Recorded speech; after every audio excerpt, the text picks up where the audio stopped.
Peace, y'all. Welcome to today's mathematics with your girl Sunshine Monet L. Today is 958.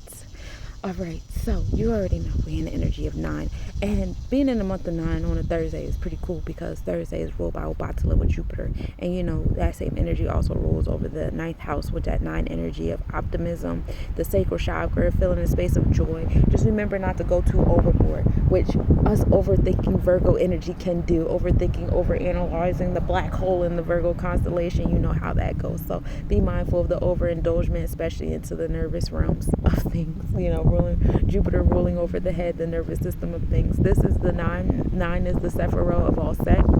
This is also Yesod, which is located in the sacral chakra, but still associated with Cancer or the moon because we're dealing with the divine womb, right? And the womb is Cancer energy over there in our sacral chakra. So with that being said, what do we wish to harvest? What do we wish to give birth to today? What is on our what is in our nervous system? What are our nerves like gravitating towards, right? We love it here. So today we are on a day of 5. This is the energy of Hera Kahuti. Now we're dealing with the throat chakra here in the Sephiroth, because this is Jabora. This is ruled by Mars. You know, today's like 5 is like a Mars rule kind of energy with Aries and Scorpio type of vibe. So this is severity. And in this space we have the enforcement by the celestial government. So it's like, what are you trying to enforce in your space today is the question on the 5. 5 also deals with walking in the power of your truth, which comes with a level of enforcement, right? So, what is your truth? And what are you and how are you enforcing it today? That is the question on this day of Obatala. And we're going to take that 5 and we're going to put it into the divine womb of 9, right? Because we want to give birth to something when we push forward and we walk in our power. And that brings us to 1 and 4, which can also be seen as a karmic number in some type of way, shape, or form.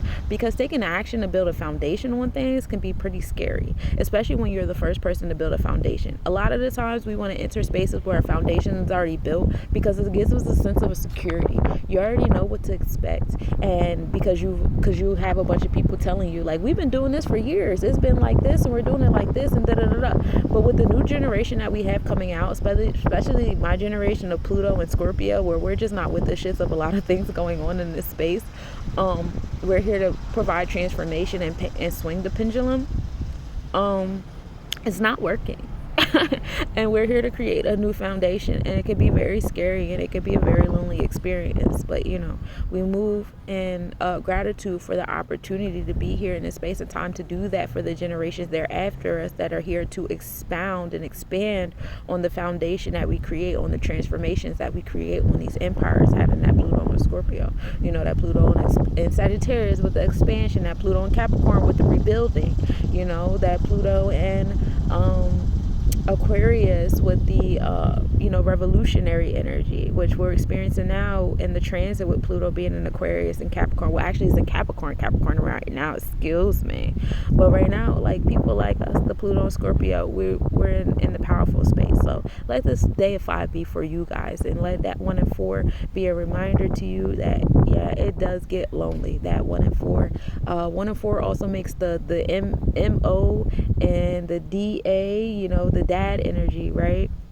It's 4 and 1, actually 4 and 1, but it does bring a sense of solitude and being to self and stuff like that, because you know, people are depending on you are the foundation in this space, you know what I'm saying? So that 1 and 4 comes together and makes 5, because you have to have a sense of empowerment. You have to have this mindset to walk in the power of your truth, you know, when you're building a foundation, when you're being that initiative cardinal energy and that initiative cardinal earth energy as well. So you're taking that initiative in the actions and in the materialism. And it's power in that. It's empowerment that people look at you as a powerful person. You know what I'm saying? Today is a heavy day for politics too. You may see some stuff coming out about that. So, and in the military, because 5 is a militant number as well. So we're going to take that 5 and we're going to put it into the year of 8, because it's the year of conceiving and conception. It's the year of, you know, what are we sexing towards? Like, what are y'all making? You know what I'm saying? This is the year of the wood dragon. High highs make low lows. The goal is to be the homeostasis in the middle in this year of wood dragon, right?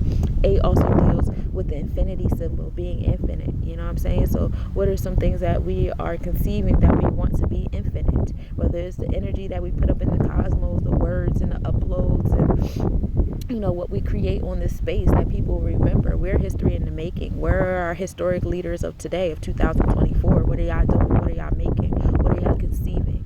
You know what I'm saying? How are y'all helping the pendulum swing? You know what I'm saying? Like, we give thanks and we trust the universe to do the big things. We're here to pay attention to the details, and that's why Virgo is here for us to remind us. It's about what you do in your daily routine that really matters. You know what I'm saying? So we're going to take that 5, we're going to put it to the 8, and it brings us to another karmic number of 13, because we're going to have to speak on, we're going to have to express, we're going to have to create what we have in our knowledge. You know what I'm saying? And yeah, it can be really scary. It could be very, very scary, y'all. But we could do it. We could do it. We do it a lot in these 1s and 0s on the internet. We should be able to do it in these 1s and 2s in the physical world. Because that's what, both sides matter. You know what I'm saying? We have to put our best foot forward. Whether you're deciding to infiltrate the politics and the policy enforcers to, create a different type of narrative and a different type of energy, or you're wishing to do the nonprofit route, or you're, educating about the privatization route. Everybody has a place. You know what I'm saying? Everybody has a purpose. And it's what we're giving to society. And I won't say it's unfortunate, because it's been like this since the beginning of time. We've always been tribal. Even in the beginning of the 13 colonies, something else I'm teaching in homeschool. I'm sorry, it's going to be a lot of homeschool references up until June. I hope you're ready. But how divided, the colonies were. Like, you think that these colonists came over here and all of a sudden everybody was cool with each other? No, they was beefing too, and that's where the join or die symbol came from. You know what I'm saying? So it's like, even though we have our differences and stuff, we don't want to be stuck on that ace sphere. You know what I'm saying? We don't want to be so stuck on our differences that we forgot that we have to come together when it's time to come together. And it shouldn't just be for disaster moments where things are being destroyed. It should also be to rebuild as well. Okay? That's what I got for y'all in the Supreme Mathematics. Today is a day of 4. So let us build a foundation and a culture with that energy. All right. Astrologically, astronomically, what's going on? We start the day with a 4% waxing crescent moon, still in that moon of cleansing, non-tangible things. Building, waxing, building. Excuse me. Building on intangible things. Moon rising at 8:47 a.m. and setting at 8:27 p.m. We're in the mindset of Libra with this. So we are balancing the Libra scale. Saturn, this is not a good day for my Saturn ruled people, because y'all do not be feeling the Libra energy. This is not a good day for my Sun ruled people. I'm sorry, it is a good day. Excuse me, y'all. This is a great day for my Saturn people. It's not a good day for my Sun people, okay? Because, it's a little too fast for y'all. The air energy for my Sun, for my Saturn, this is just right for y'all, because y'all love to walk around with the Libra scales anyway. Virgo in the constellation and in the sidereal realms with it. So we're in a space of the events happening are still self-managing, while our mindset is on creating that balance, harmony, and justice. Sunrise at 6:13 a.m. and setting at 7:23 p.m. The activity of the Epsilon Perseus begin. Max activity is on September 10th, and they move at 5 an hour in the Perseus constellation. For my sky watchers out there, the moon is on descending node of orbit and geocentric elliptical latitude at 0 and decreasing. So you'll see the moon getting closer and closer, preparing us for that super moon we got in a couple weeks. Mercury is at the largest AM elongation, which is the angular distance from the sun, at 10:21 p.m. at an 18-degree west-northwest separation from the sun, visible before sunrise in Leo constellation at 6 a.m. 11 degrees east. Moon in Parima, which is the star of prophecy, in the Virgo constellation. They are at minimal angle at 6:55 a.m. The moon is 3.3 degrees south-southwest. Not visible. Conjunction at 10:10 a.m. with the moon being 3.8 degrees south. Comet Atlas C 2023 A3 is in conjunction with the sun at 9:49 a.m. 11 degrees 4 latitude south-southwest of the Earth. The sun of the sun, and no, it's not visible. So we have that celestial ancient energy going across our experiences. Find Akashic records today, Akashic interactions today on this beautiful holy day. The moon is the furthest distance to the Earth at 10:43 a.m., which we call Apogee.